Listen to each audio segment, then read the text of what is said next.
नमस्कार, आप देख रहे हैं हिमाचल न्यूज। आइए जानते हैं आज के प्रमुख समाचार और दिन भर की बड़ी सुर्खियां। हिमाचल फिर कैबिनेट में जाएगा। ग्रामीण इलाकों में भवनों के नक्शे का मामला, विभाग ने तैयार किया प्रस्ताव। ग्रामीण क्षेत्रों में नक्शे के तहत भवनों के निर्माण का मामला फिर कैबिनेट की बैठक में जाएगा। लोगों को कोई दिक्कत न आए, इसके चलते कैबिनेट में इस मामले में विस्तृत चर्चा होगी। नदी नालों के किनारे किसी को भवन निर्माण की मंजूरी नहीं दी जाएगी, जबकि ग्रामीण क्षेत्रों में भी भवन निर्माण को लेकर नक्शे बनाने की शक्तियां सर्वेयर या किसी एजेंसी को दी जाएगी। ग्रामीण क्षेत्रों में भवन निर्माण के लिए छूट रहेगी। अगर कोई व्यक्ति गांव में जमीन खरीद कर भवन या फिर व्यवसाय गतिविधि चलाता है तो उसे नियमों के तहत ही भवनों का निर्माण करना होगा। पंचायतों में 500 वर्ग मीटर से कम प्लॉट पर मकान बनाने के लिए नियम सरल होंगे। उल्लेखनीय है कि हिमाचल प्रदेश में प्राकृतिक आपदा के चलते सरकार ने यह फैसला लिया है कि आपदा ने भारी तबाही मचाई है। नदी नालों के किनारे भवनों को भारी नुकसान हुआ है, कई लोगों की जान गई है। पिछली कैबिनेट बैठक में इस मामले को ले आया गया है, लेकिन विस्तार पूर्वक चर्चा नहीं हो पाई है। ग्रामीण विकास विभाग ने इसका प्रस्ताव तैयार किया है, इसके तहत नियम बनाए गए हैं। अब आगामी बैठक में इस मामले में चर्चा होनी चाहिए। विभाग का मानना है कि इसमें कुछ और भी संशोधन किए जाने हैं। हाईकोर्ट में 29 सितंबर से 5 अक्टूबर तक रहेंगी छुट्टियां, आदेश जारी। दशहरे की छुट्टियों को लेकर हिमाचल प्रदेश हाईकोर्ट 29 सितंबर से 5 अक्टूबर तक बंद रहेगा। इसे लेकर मुख्य न्यायाधीश गुरमीत सिंह संधावालिया ने आदेश जारी किए हैं। अवकाश के दौरान केवल अति आवश्यक मामलों की ही सुनवाई होगी। इसके लिए न्यायाधीश राकेश कैंथला को नामित किया गया है। वेकेशन जज 3 अक्टूबर तक केवल उन्हीं मामलों की सुनवाई करेंगे जिनकी अत्यंत अनिवार्यता से वो संतुष्ट होंगे।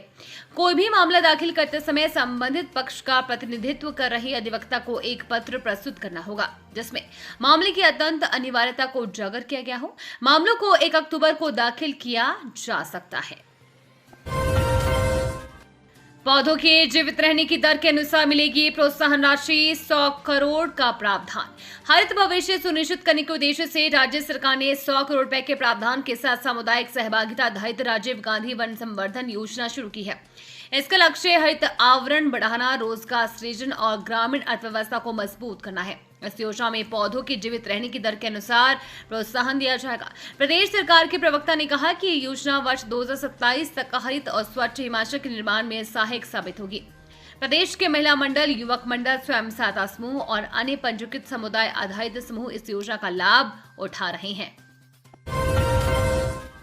जल शक्ति विभाग में 4,852 पदों पर होगी भर्ती, आउटसोर्स व्यवस्था खत्म करने का बड़ा फैसला।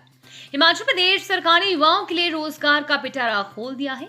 उप मुख्यमंत्री मुकेश अग्निहोत्री की अध्यक्षता में शुक्रवार को हुई बैठक में जल शक्ति विभाग में 4,852 पदों पर भर्ती करने का ऐतिहासिक निर्णय लिया गया।